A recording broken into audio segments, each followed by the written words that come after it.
CEE, Central Europe Explained, an IDM podcast series powered by Erste Group. Episode 47. Is Europe still a fortress? Refugees in Central and Eastern Europe. Migration politics have become the major subject of EU politics in the last decade. Within this period, Europe faced the two biggest migration movements since World War II. In this episode, we'll be talking about approaches to refugees and other migrants over the past decade, especially in 2015, 2021 and 2022.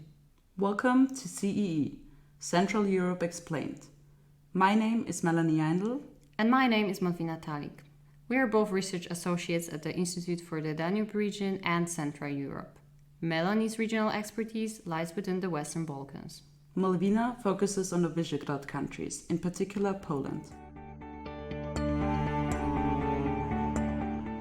So, as already explained, we decided to look at 3 years in particular.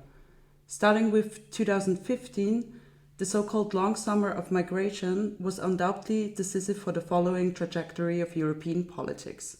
Frontex and the UNHCR called the influx of people coming mainly from the conflict and war-shaken countries Syria, Afghanistan and Iraq as the biggest forced migration crisis in Europe since World War II. Only the refugee influx from Ukraine in 2022 superseded this. The Western Balkan route was the main route of refugees and migrants this year. Frontex registered more than 700,000 people traveling on this route in 2015, but the actual number, including unregistered people, is likely much higher. Serbia and Hungary, besides Greece, were the two European countries who managed the largest share of refugees on their territory. One can see how collective memory and EU membership status led to differences in the handling of the situation. Now, looking more closely at the discourses in these two countries, Serbia recalled the displacement experiences of its own people just about 20 years ago. Under the phrase, mi smo bili izbjeglice, so we've been refugees ourselves, they approached refugees and migrants in a humanitarian way and facilitated their journey towards the EU. The Serbian government also used the opportunity to improve its image on the international stage, that still suffered from the bloody Yugoslav dissolution wars in the 1990s. On the other hand, demonstrating the respect of human rights and reliability in migration cooperation ensured the candidate country financial support of the EU.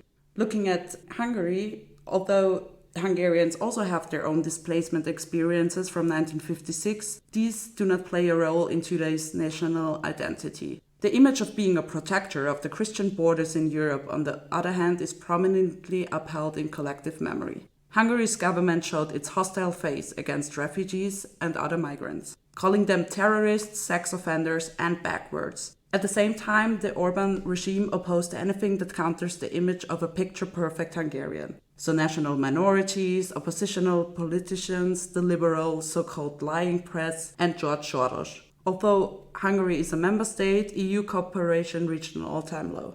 I find very interesting in the response of the EU back then is that everyone seemed to be very surprised that there was such an influx of refugees and other migrants out of a sudden. And at the same time, I think just because this conflict, this war in Syria was a little bit further, no one seemed to think that they would be directly affected. And in a way, everyone seemed to have woken up just as people were at the borders when they were, within our side and not before. When it comes to Poland, it was not directly affected, if I may use this word. And initially, the response was actually not negative. It is not what we know Poland for later on. The government wanted actually initially to accept asylum seekers and refugees within the relocation scheme. If I remember properly, around 7,000 people were to be relocated to Poland. However, 2015 was also the year of elections, and this topic became extremely politicized. It became one of those issues that are said or seen as those that propelled a peace, law and justice party to power. And when it comes to the way that refugees and other migrants were presented, this pretty much is along the lines with how Hungary referred to them. So, terrorists, threat. There's also this notorious quote from one of Polish politicians who said that they would bring diseases with them and that we have to be careful. And society was very much divided over the issue. Poles themselves have a memory of being refugees themselves for political reasons or because of the war. And many of them in my grandparents' generation found shelter in the Middle East during the Second World War. I think also something very interesting you just mentioned is that it was treated like there was like this all of a sudden event that those people were at our borders. And somehow in all those years, even now, from 2015 on, I often have the feeling that European politics has not learned from that to have more strategic foresights, that there are events around in our direct neighborhood as we have it now, but also maybe a little bit farther that can lead to migration movements to Europe. Also, if we take the climate crisis for account, this is also going to happen, that a lot of people will be so-called climate refugees and will come to Europe. And I think this is really something so important that we learn from that and actually also prepare for the situations and do not continue with only trying to prevent it, because in the end this will not be possible. Yeah, we can also talk about prevention later on when it comes to walls. But yeah, this challenge is responded to with, walls or this negative media coverage. But no one sees that you have to solve it somewhere else, right? Mm. And this is, when refugees and other migrants come to Europe, this is like the end of this chain, not the beginning, Yeah.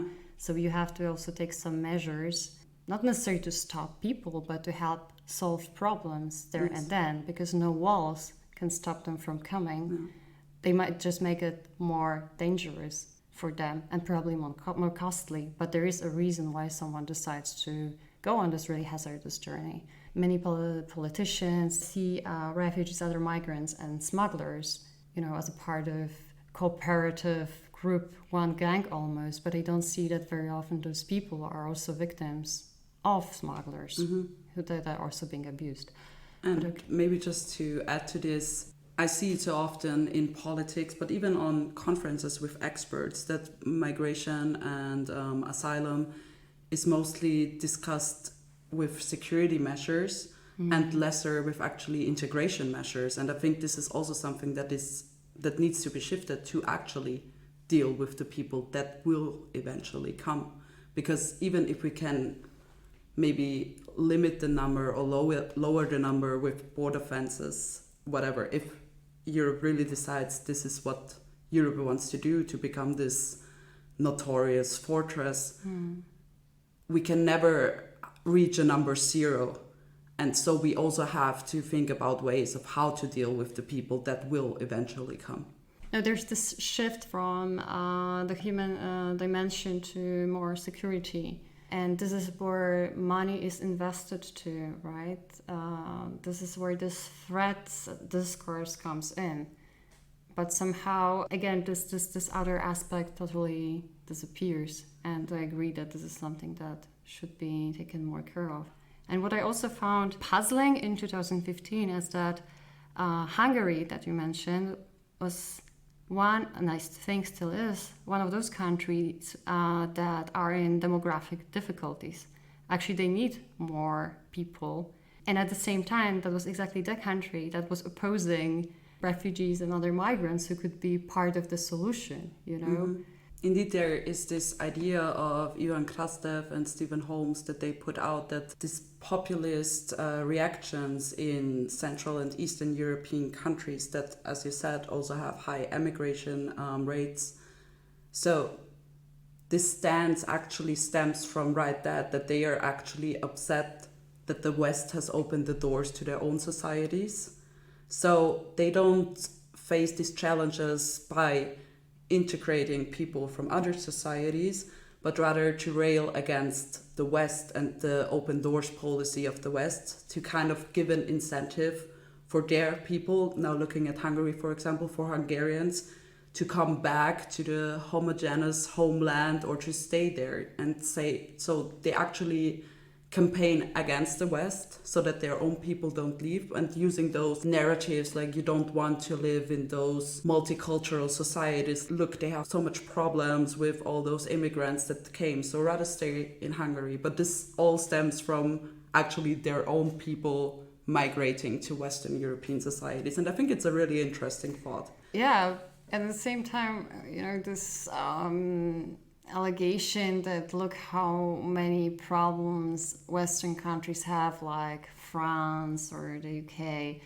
It's, comparing pears and apples and pears, because the reason why those riots, why the problems happen, are not because there are so many foreigners, as much as the fact that the countries themselves, the governments, didn't expect that those people would stay, and they would really little to integrate them properly. So those people became, in a way, citizens, but of the second class, right? There was this expectation that they will return. They would just come, work, pay taxes, and leave.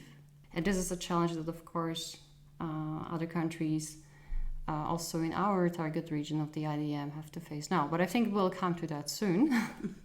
What I also find interesting is that, at least, again, in Poland, religion was not something that was important in the context of migration. I mean, first of all, Poland was the country that people were migrating from, especially in the 90s and previously also for political reasons. But just to give you an example of what I mean, during Chechen wars, there were very many Chechens who found asylum in Poland, and they are Muslim. And this has never been a reason for a public outcry. This was somehow never an issue. So we see how after 2015, when this topic became highly politicized, religion started playing a part to that extent. If you compare here the East and the West, it's that also countries like France that you just mentioned or the UK, they just have this colonial heritage, right? So there were always actually parts of their countries outside of Europe, and eventually a lot of people from those former colonialized regions also came to France or to the UK. Yeah, and probably also knowing French already. So yeah, that's true. I mean, I smiled when you said colonial history because especially now on the wave of post-colonial studies, you can say that many countries in our region have some sort of post-colonial heritage here and there as well. I mean, be it Poland, be it Hungary. And you can see that those networks of people who actually are interested in migrating to those countries is somehow related to this sort of quasi-colonial heritage as well. But I mean, as I said, this is Hungary, also Poland. I mean, opposed this relocation scheme, then was joined by Czech Republic and Slovakia, and the Visegrad group actually reinvented itself by opposing refugees and other migrants in 2015. It became this notorious Visegrad group. But I mean, Poland experienced this influx of refugees and other migrants in 2021 for the first time. And I mean, in comparison to the Balkan route, this number was really low. But for this particular route between Poland and Belarus, this was already an increase of more or less 1,000%. So quite high. And it was no coincidence, because what happened previously is that Lukashenko threatened Europe to flood it with refugees. I think that's the exact quote, for sanctions that were imposed on Belarus again. So what happened, his regime intentionally lured people to Minsk, promising them, visas, promising them an easy entry to the EU. And in this way, very many families as well came, very many people from countries actually all around the world. And this is also important to emphasize, because very often we say refugees, other migrants. We think about a homogeneous group, but actually those people are very diverse, right? But may I ask, how big was the number that actually crossed the border? I know that the borders to Belarus were definitely consolidated then again, even more in 2021 on the Lithuanian and on the Latvian border. I wonder, I know there were a lot of people in this border sphere between Belarus and Poland, but was there actually a significant number coming to Poland? Yeah, so as I said, the increase was by more than 1,000%. For example, in 2020, approximately 670 people wanted to cross this border. And in 2021, those were already more than 8,000. So for this region, this was a huge increase. It took a couple of months until Polish government reacted, but when it did, it was actually quite, I wouldn't like to say brutal, but quite decisive on the measures. So there was a lot of border security forces there who were supported by the army. I think a special emergency zone was imposed on it, or like became a special emergency zone, which meant that only local inhabitants plus security guards plus army were allowed to be there. No media, no doctors, no volunteers, no lawyers. So no one had access there to really control what was happening. Poland also didn't want Frontex to be there. The explanation was actually reasonable because the point was Frontex does not have that many forces and they can be somewhere else at the border between Lithuania and Belarus, for example. Poland doesn't need them. But at the same time, Frontex also controls fundamental rights of refugees and other migrants are respected or not. Yes. And I mean, of course, Frontex has also been very controversial, also in the part of Europe that you were researching. But still, the very fact that it was absent also spoke volumes. And after a couple of months, the construction of the wall started. And again, this was seen as a way of stopping migration and solving the problem. One worrying fact as well was that pushbacks became legalized. And this is actually ironic because pushbacks are illegal according to European law, right, and international standards. But Poland managed to legalize them. Yes. And just a couple of months ago, Lithuania did the same. So we're talking about 2023, but they also followed in Polish footsteps. You just mentioned Frontex, and I find it also interesting that Frontex actually ended its cooperation with the Hungarian border police because of those illegal pushbacks and because there is basically no way anymore to seek for asylum on Hungarian territory.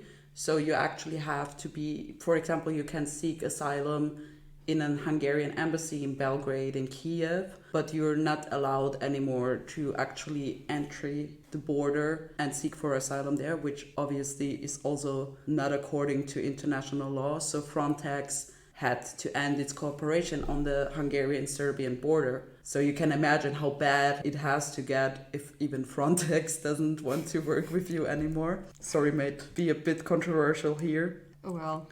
But especially then in 2021, the media focus and also the focus of European politics really shifted to this eastern border, the border with Belarus. But at the same time, or I have the number of 2020 here, 27,000 irregular migrants were detected by Frontex on the Balkan route.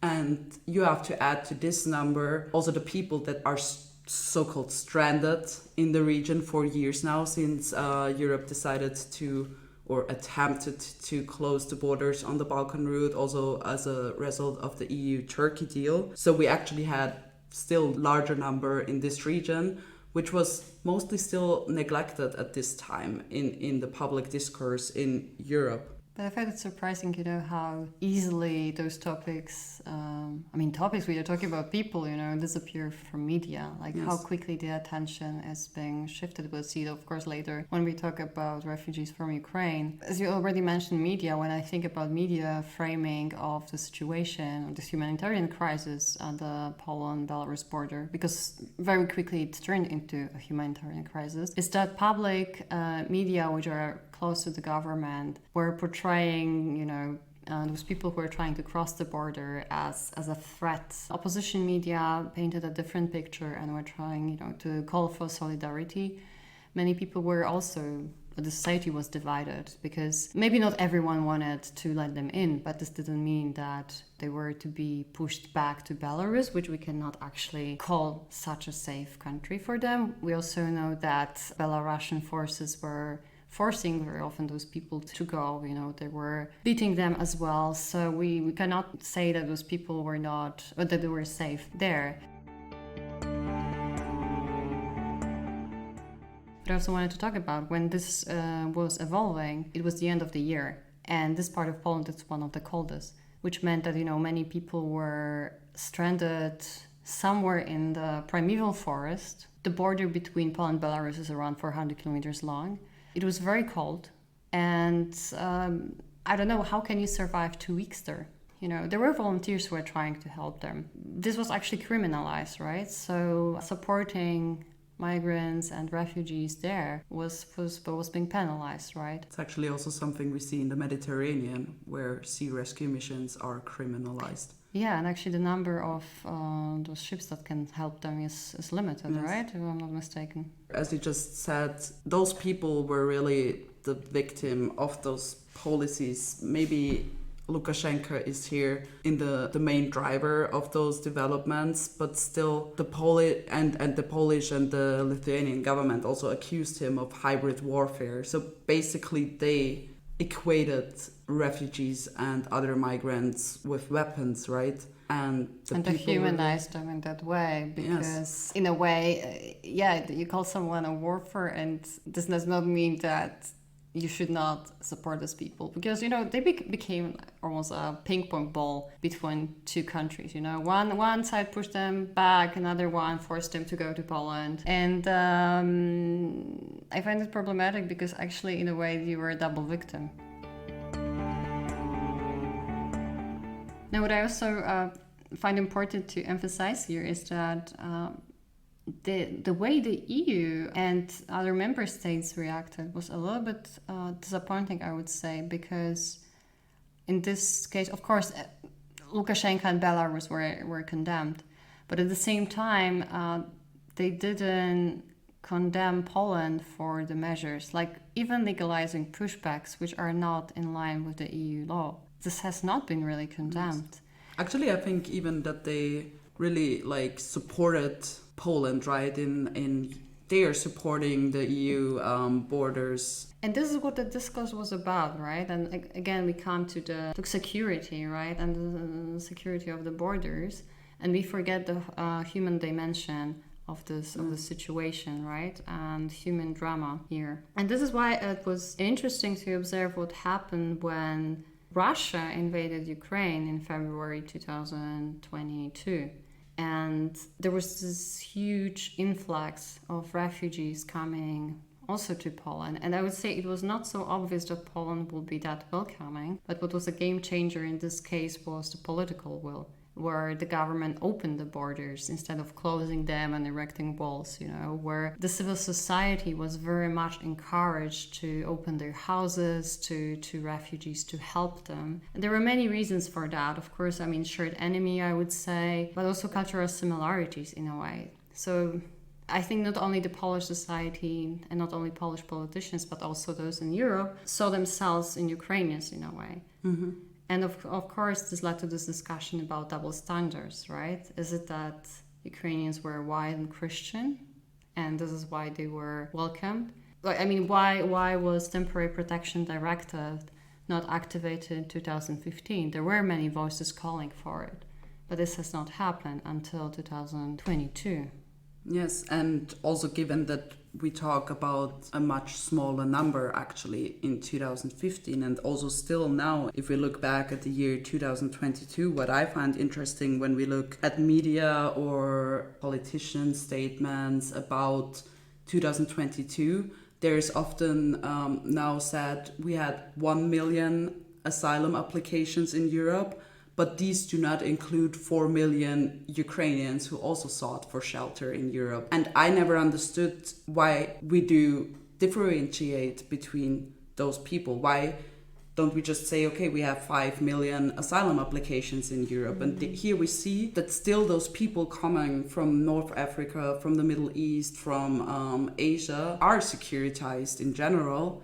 in comparison to Ukrainians. While we welcome Ukrainians, we integrate them in labor markets, in education system, which is good, don't get me wrong, we should totally do that. Maybe we should just not differentiate between people with maybe a darker complexion or another religion and confession.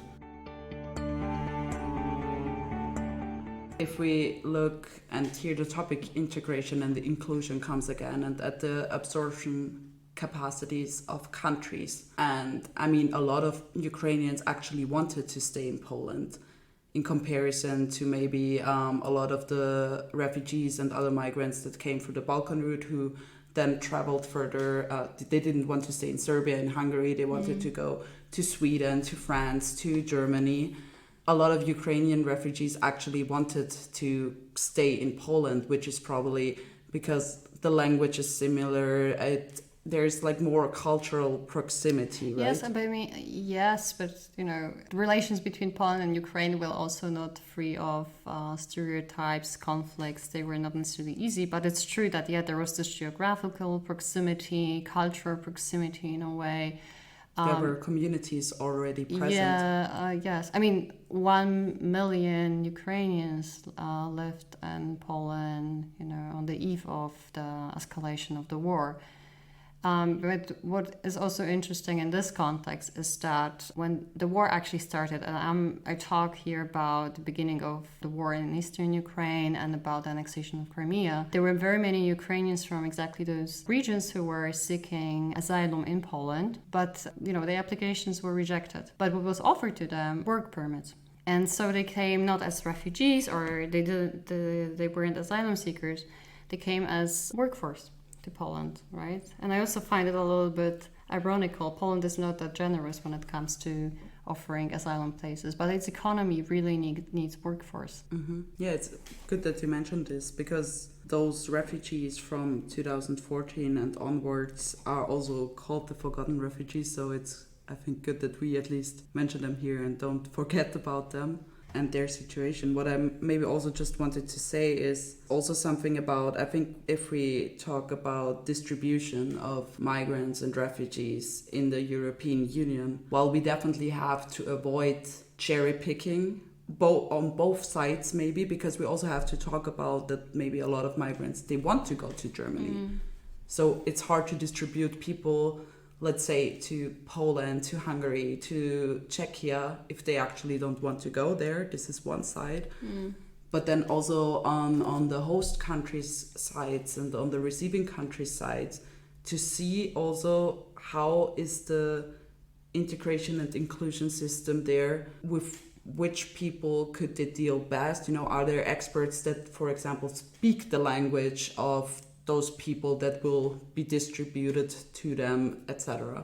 Yeah, the question, I mean, this is an important question. Like, can you actually force people? Should you force people to go to another country? Because, you know, the reason why they go to Germany, or why many want to go to Sweden, is also because there is an existing community that they know that they can be part of, someone who will help them, and someone exactly who speaks their language.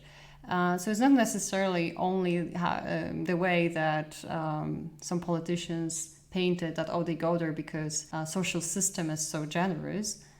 I mean, come on, social system in Poland, or the welfare system became much more generous in the last years as well. So it's not the only pull factor, right? But it's exactly those communities. But this is why the Temporary Protection Directive, in a way, was a good solution, because it gave people who were under this protection the flexibility and freedom of movement within the EU, and they could have decided where they go to. And of course, not everything is rosy and easy, but it shows that, you know, they go to places where they feel welcome, where they have their communities, where they are able to find proper education for their children, or where they can find employment.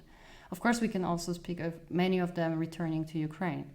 And there are many issues, there are many challenges. It's not all just easy, but considering how unprecedented the situation was, we can say that in a way it probably went much better than we would have thought. We just come back to the question, why was the Temporary Protection Directive not activated earlier? Of course, there was this fear that would be such a full factor that, you know, half of the world would try to come to the EU. But I also heard somewhere there was this research in the States that most people would prefer to live in their home country and only after that in the US, right? And then again, when I think, and I want to give an example from Poland, Poles needed visas for a very long time to travel to the US, whereas other nationals of other countries like Czechia didn't. And this was because the Polish community in the States was already so big. And the view was, okay, now half of Poland will try to get to the US. But when this visa requirement was dropped, there weren't crowds of Poles, is going to the US for reasons other than tourism. And this was also because Poland became part of the EU, because the situation in Europe stabilized, because the situation in Poland became also better. And here again, we came to this issue that if we can support, refugees and migrants in countries that they come from, it's not always possible.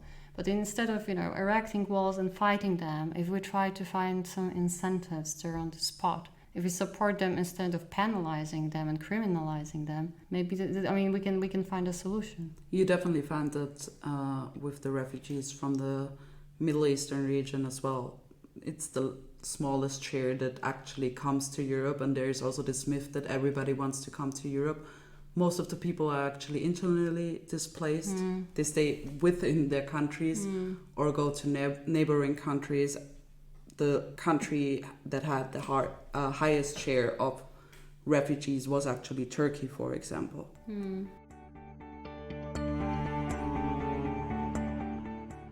Now, coming to the end of this podcast, I think something where I just want to know your opinion on it, or how you would maybe give an outlook on it. If we look at 2015 and especially at the start of the year, there was actually the general EU discourse was rather friendly towards refugees from Syria, from Afghanistan, the refugees especially from Syria that traveled on the Balkan route, but this shifted a lot. Do you already see that, or do you think we will see that soon with Ukrainian refugees as well, that there is somehow this support or solidarity fatigue if a country like Poland sees that this war might go on for a long time, those people will stay for longer, and also that some of them might do not want to return, because as this war goes on, some people will give birth to their children in Poland, some Ukrainians. There will just be like a new generation also born in not in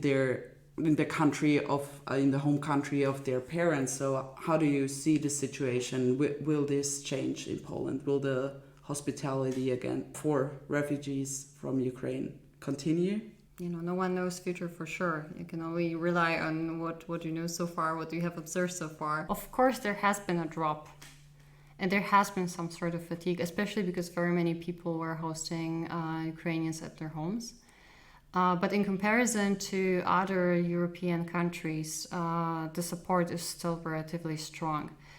There are some studies like Globsec study which show that young people tend to be more or to be having more negative attitudes towards Ukrainian refugees, which is an interesting observation. Still, in comparison to other European countries, this is still not an issue, but this is to be explained by the fact that they use social media a lot. This is where they gather information from, and a lot of fake news or negative examples are to be found there. And Poland and Hungary are also similar in this demographic aspect. Poland also needs many more people if it wants to continue its economic growth. And Ukrainians are definitely, needed as workers, as workforce in Poland. So I think that even for that reason, politicians would be interested in making them stay. So definitely we will continue to observe these developments. I will also do this on the Balkan route, definitely, which will be interesting, looking at Croatia that now became part of the Schengen area and has a large border to non-Schengen countries, I would say. Just to finish up with our podcast, that we always have recommendations of a piece of art, etc. So what would you like to recommend? There is a book that has been recently published. I'm afraid it's only in Polish, but the title is Jezus umarł w Polsce, so Jesus died in Poland. And this refers to refugee or migrant whose name was Isa. Isa means Jesus in Arabic. And there was really this case where Isa died somewhere between Poland and Belarus and was buried in Poland. But this has this very symbolic value as well, right? Christianity, Jesus, solidarity, support. Where is it now in Poland? Why, when Jesus comes, figuratively speaking, to Poland, he dies again? Why no one helps him at the border? So this is a reportage from the border that I definitely recommend. Very interesting. How about you?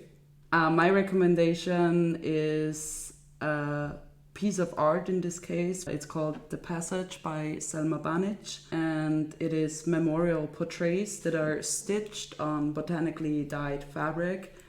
And it is Selma Banich, she is Croatian, she lives in Zagreb, and it's a commemorative art project for people that died on the Balkan route. And it gives those people a face, it tells about their stories, and I think it's interesting to break that down sometimes, to hear the stories of individuals and not only to talk about refugees and migrants as a homogeneous mass. Yes, otherwise they're just, 800 people or increased by 1,000%, so on and so forth. So it's easier to ignore them. But once you know their story, you may somehow feel for them. I mean, see also similarities in their lives, and yeah.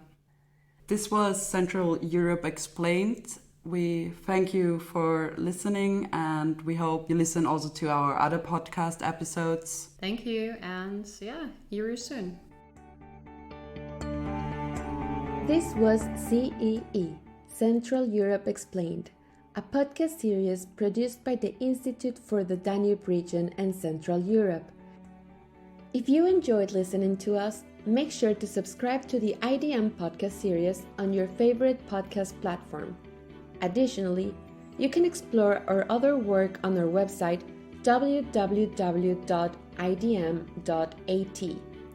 If you have any feedback or if you're interested in collaborating on a podcast episode, please do not hesitate to contact us through our social media channels at IDM Vienna, or write us an email to idm@idm.at. IDM Podcast. Institut für den Donauraum und Mitteleuropa. Institute for the Danube Region and Central Europe. European perspectives. Regional actions. Cooperation and expertise since 1953.